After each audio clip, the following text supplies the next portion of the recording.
First, click on Open Template to start. Once the template opens, you can begin making your changes.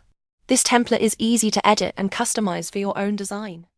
To change the font, first select the text you want to edit. Then go to the top toolbar and choose the font style you like. You can try different fonts to match your design. You can also change the size.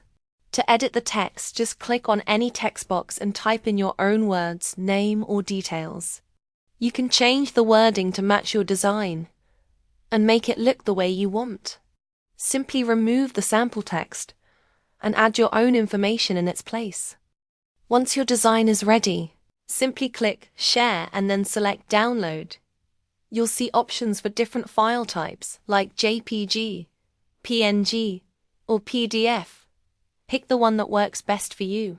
Save your design, and now it's ready to print or use wherever you need it.